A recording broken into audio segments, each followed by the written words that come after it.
Salam untuk kita semuanya, berjumpa lagi dengan saya di channel Aritela Tutorial, tempat kita untuk berbagi informasi seputar informasi pendidikan dan informasi guru, serta informasi lain yang ada hubungannya dengan pendidikan dan guru. Pada pertemuan kali ini, saya menyapa Bapak Ibu honorer tanah air yang selalu setia melaksanakan tugas tanpa mengenal lelah. Saya yakin Bapak Ibu selalu dilindungi oleh Yang Maha Kuasa dalam keadaan sehat walafiat dan selalu dalam kondisi sehat sempurna. Pada pertemuan kali ini, pada video ini, saya ingin berbagi satu informasi kepada Bapak Ibu honorer, yang mana ini ada satu informasi yang mesti diketahui oleh Bapak Ibu tentang daftar jabatan honorer non-ASN yang dapat diangkat jadi PNS tanpa tes sesuai RUU ASN. Bapak Ibu, simak videonya, jangan ketinggalan informasi. Dan bagi Bapak Ibu yang sedang menonton, demikian dengan Bapak Ibu yang mungkin baru menemukan video melalui channel ini, dukung dengan cara like dan subscribe, share, dan komen, serta nyalakan tombol notifikasinya, supaya semua informasi yang disalurkan melalui channel ini selalu update di layar Bapak Ibu. Tanpa basa-basi lagi, langsung pada informasinya. Bagi tenaga honorer kategori tenaga teknis, terdapat kabar baik dari pemerintah. Kabar baik untuk tenaga honorer tenaga teknis ini berdasarkan revisi Undang-Undang Aparatur Sipil Negara tentang perubahan atas Undang-Undang Nomor 5 Tahun 2014 tentang Aparatur Sipil Negara. Adanya perubahan pada undang-undang tersebut berikan harapan bagi tenaga honorer termasuk pada tenaga kategori teknis. Perlu diketahui oleh tenaga honorer kategori tenaga teknis bahwasanya di dalam isi revisi Undang-Undang Aparatur Sipil Negara tersebut disebutkan bahwa adanya pengangkatan langsung menjadi pegawai negeri sipil tanpa tes. Pada pasal 131A yang ada di dalam revisi Undang-Undang Aparatur Sipil Negara disampaikan bahwasanya tenaga honorer, pegawai tidak tetap, tenaga kontrak, dan pegawai tetap non-pegawai negeri sipil dapat diangkat secara langsung dengan turut mempertimbangkan beberapa hal. Pertimbangan yang harus dipersiapkan dalam hal ini artinya Bapak Ibu tenaga honorer supaya bisa diangkat secara langsung menjadi pegawai negeri sipil, yaitu pada masa kerja, batasan usia pensiun, SK pengangkatan, dan bidang jabatan tenaga honorer.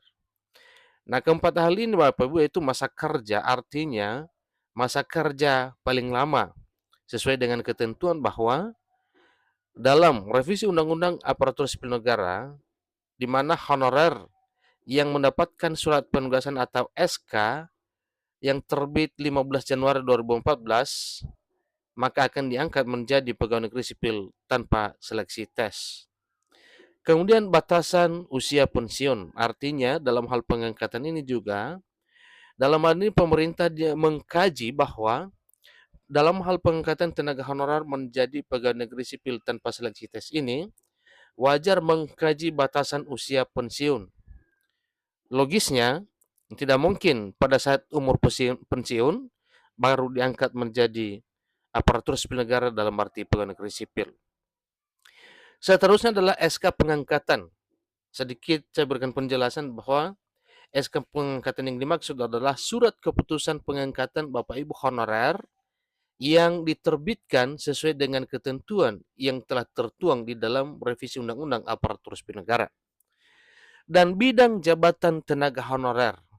Nah, bidang jabatan tenaga honorer sebagaimana informasi sebelumnya dan juga telah kita share pada video melalui channel ini, ada 6 bidang jabatan yang dapat diangkat menjadi pegawai negeri sipil tanpa seleksi tes sesuai dengan apa yang telah dimuat di dalam draft revisi Undang-Undang Aparatur Sipil Negara atau dalam draft RUSN. Untuk bidang jabatan tenaga honorer yang akan diangkat secara langsung disebutkan pada pasal 131 ayat 3, yakni yang bekerja pada pelayanan publik, pendidikan, kesehatan, pertanian, dan penelitian. Di sisi lain, Pada revisi Undang-Undang Aparatur Sipil Negara tersebut juga turut dijelaskan lebih rinci bahwa yang termasuk bidang fungsional, administrasi atau administratif, dan pelayanan publik lainnya yaitu yang meliputi jenis jabatan tenaga honorer, pegawai tidak tetap, pegawai tetap non-pegawai negeri sipil, dan tenaga kontrak yang secara terperinci adalah sebagai berikut. Pertama, administratif dan tenaga teknis. Uraiannya yaitu teknis tata bangunan dan perumahan, penata ruang, pengendali organisme pengganggu tanaman, pengamat hama penyakit, penyedia mitra tani, kemudian medik veteriner, seterusnya pemandu lapang perkebunan, pengawas bibit ternak, pengawas mutu hasil pertanian, pembimbing terapan teknologi tepat guna pertanian, pengolahan hasil pertanian. Seterusnya adalah tenaga enumerator perikanan, pengawas perikanan, pengendali hama dan penyakit ikan, paramedik veteriner, kemudian inseminator, pengantar kerja, instruktur otomotif, penggerak swadaya masyarakat. Berikut yaitu pembimbing terapan teknologi tepat guna, penguji mutu barang, penyelidik bumi, pekerja sosial, tenaga kesejahteraan sosial kecamatan, petugas lapangan gerakan rehabilitasi hutan, dan terakhir, yang seterusnya lagi adalah analis tata praja, bantuan polisi pamong praja, dan perlindungan masyarakat, tagana, jagawana, inspektur, minyak, dan gas. Seterusnya penguji mutu barang, penerang, penyelidik bumi, analis potensi kelautan dan perikanan, penggerak swadaya masyarakat, teknis penyihatan lingkungan, kemudian teknisi listrik.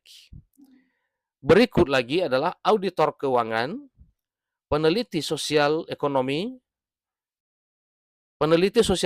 pertanian, perekayasa teknis mesin, teknis pengairan, teknis jalan dan jembatan.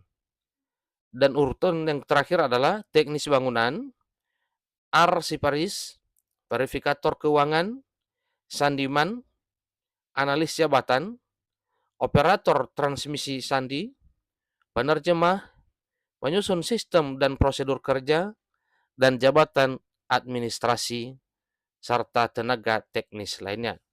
Jadi itulah informasi Bapak Ibu tentang uraian formasi atau uraian jabatan honorer non-ASN khususnya jabatan teknis yang dapat diangkat menjadi aparatur sipil negara atau dalam hal ini adalah ASN, PNS, tanpa seleksi tes sesuai dengan apa yang telah tertuang di dalam revisi Undang-Undang Aparatur Sipil Negara. Nah, sebelumnya saya tutup. Pada video sebelumnya ada beberapa pertanyaan dan komentar bahwa polisi pamong praja kenapa tidak diperhatikan. Jadi ingat Bapak Ibu bahwa untuk polisi pamong praja di sini ada uraiannya ya, yaitu analis tata praja, bantuan polisi pamong praja, dan perlindungan masyarakat, tagana, jagawana, inspektor minyak bumi dan gas. Jadi di sini juga disebutkan bantuan polisi pamong praja dan perlindungan masyarakat. Ada 2 item, yaitu analis tata praja dan bantuan polisi pamong praja. Demikian informasinya, kurang lebih dalam penyampaian saya mohon dimaklumi. Sampai ketemu pada video berikutnya. Terima kasih.